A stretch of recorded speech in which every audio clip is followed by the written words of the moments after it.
जय हिंद। मैं शमशाद आलम। बिहार विधानसभा के दौरान देश के प्रधानमंत्री नरेंद्र मोदी अररिया में एक सभा को संबोधन करते हैं।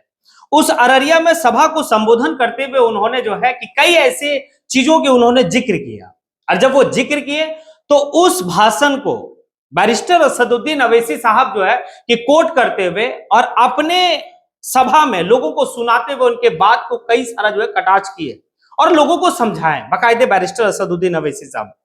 अब देखिए, एक बात है कि आखिर अररिया में देश के प्रधानमंत्री नरेंद्र मोदी साहब क्या कहे थे, जो सीमांचल के लोगों को बैरिस्टर असदुद्दीन अवैसी साहब माइक के माध्यम से उनके वीडियो को चलाकर सुनाए।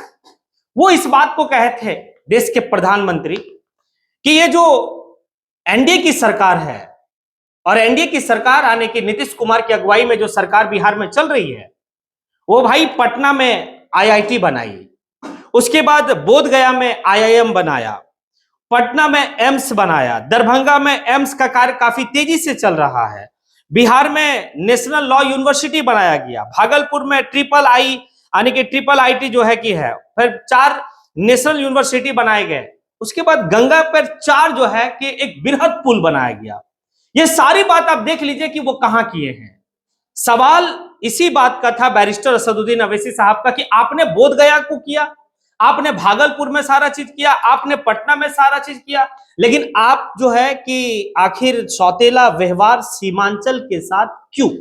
वही सीमांचल जहां पर मुसलमानों की काफी ज्यादा तादाद है, वहां पर एक भी यूनिवर्सिटी नहीं है सीमांचल के क्षेत्र में।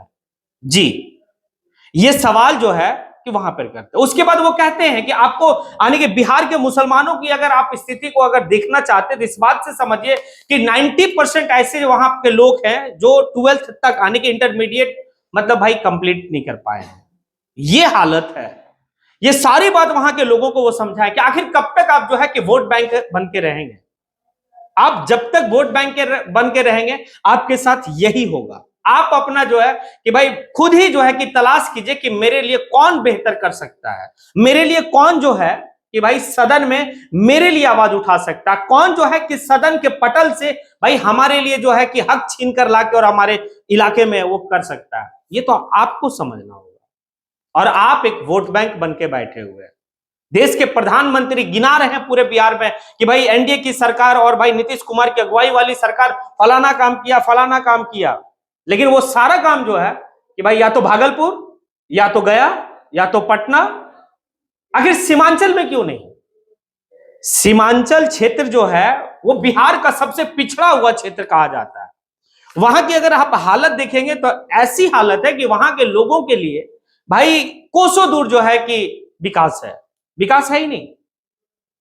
लेकिन जब पिछले टाइम 2020 में बैरिस्टर असदुद्दीन अवैसी साहब की पार्टी ऑल इंडिया मजलिस इत्तेहादुल मुस्लिमीन चुनाव लड़ी और उस चुनाव में जो है कि 5 कैंडिडेट जीते, यानी कि 5 विधायक जीते, 4 तो चले गए आरजेडी में, एक जो है कि उस पार्टी में बने रहे, जिनका नाम था भाई रियासती सदर अख्तरुल इमान साहब। अख्तरुल इमान साहब जो है कि बने रहे और बताया यह जाता है कि 5 साल के दौरान में अख्तरुल इमान जो यानी कि बिहार के सदर हैं, वो 800 करोड़ का योजना जो है कि सीमांचल के क्षेत्र में वो लाते हैं सरकार से लेकर, सरकार से मांगकर, सरकार से छीन कर।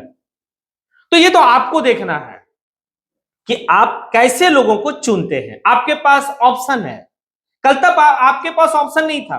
कल आप जो है भाई बीजेपी को हराने के लिए आप जो है कि भाई इंडिया गठबंधन, या तो आप आरजेडी या तो कांग्रेस, ऐसे लोगों को आप वोट कर रहे थे। उस समय आपके पास मजबूरी था कि तीसरा विकल्प नहीं है मेरे पास जो मेरे हक और हुकूक के लिए सदन में आवाज उठा सके। लेकिन अभी तो आपके पास विकल्प है, तीसरा ऑप्शन है, और वो तीसरा ऑप्शन है ऑल इंडिया मजलिस इत्तेहादुल मुस्लिमीन। अगर ऑल इंडिया मजलिस इत्तेहादुल मुस्लिमीन सीमांचल के क्षेत्र में अपना कैंडिडेट अगर दिया है तो आप उतने ही मजबूत तरीके से उस कैंडिडेट को समर्थन करें और कैंडिडेट को समर्थन करके सदन भेजें। जब आप सदन भेजेंगे तो आपके सीमांचल की बात होगी उस सदन के पटल पे, चाहे वो बजट सत्र हो, चाहे वो मानसून सत्र हो, चाहे वो शीतकालीन सत्र हो। सत्र के दौरान में ही जो है कि वक्त मिलता है, क्योंकि आपको एक बात अच्छी तरीके से पता होना चाहिए कि जब सदन में किसी भी विधायक को बोलने का मौका दिया जाता है तो उनके पार्टी के विधायक कितने डिजिट है इसके ऊपर डिपेंड है। अगर अख्तुल इमान साहब अगर सिंगल जो है कि अगर अपने पार्टी का विधायक है तो उनको 2 मिनट समय मिलेगा बोलने के लिए, लेकिन अगर उनके पार्टी का अगर भाई 4 विधायक है तो उनको 10 मिनट मिलेगा बोलने के लिए। अब एक बात बताइए, जब 2 मिनट में 800 करोड़ जो है कि अख्तुल इमान साहब जो है कि भाई सीमांचल के क्षेत्र में योजना को 5 साल में लाएं, जब उनको 10 मिनट वक्त मिलेगा सदन के पटल पे बोलने के लिए, तब फिर समझिए कि आखिर सीमांचल का क्षेत्र का क्या बात होगा, सीमांचल का क्षेत्र का जो शिक्षा के लिए क्या बात होगा, हेल्थ के लिए क्या बात होगा, वहां का इंफ्रास्ट्रक्चर के लिए क्या बात होगा, ये सारी बात आप समझ सकते हैं। ये सारी बात जो है कि बैरिस्टर असदुद्दीन अवैसी साहब मंच के माध्यम से भाई सीमांचल के क्षेत्र में कह रहे थे। अपने कैंडिडेट का वो प्रचार करने के समय में इस बात को सुना है कि भाई कि देश के प्रधानमंत्री जब बिहार आते हैं तो वो बात सिर्फ कहां करते हैं, पटना का, वो बात करते हैं गया का, वो बात करते हैं बोध गया का, वो बात करते हैं भागलपुर का, वो सभी जगह का बात करते हैं, लेकिन सीमांचल की बात नहीं करते। सीमांचल के साथ सौतेला व्यवहार है उनका। वो नहीं चाहते हैं कि सीमांचल का जो गरीब पिछड़ा वर्ग के लोग हैं वो पढ़े और पढ़ के अपना हक का डिमांड करे। इसीलिए तो जो है कि भाई आपको इस तरीके से रखा गया है, क्योंकि आपके लिए कोई यूनिवर्सिटी नहीं है। हाँ, भागलपुर में ट्रिपल आईआईटी जो है कि वहां पर है, एम्स है पटना में, भाई सारा कुछ है, लेकिन सीमांचल में नहीं, क्योंकि सीमांचल के लोग बिहार के हिस्सा नहीं है क्या? उनको आखिर क्यों जो है कि भाई दूर रखा गया है डेवलपमेंट से? ये तो सोचने की बात है।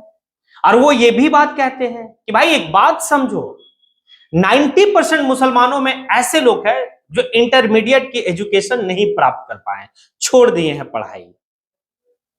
ये हाल है।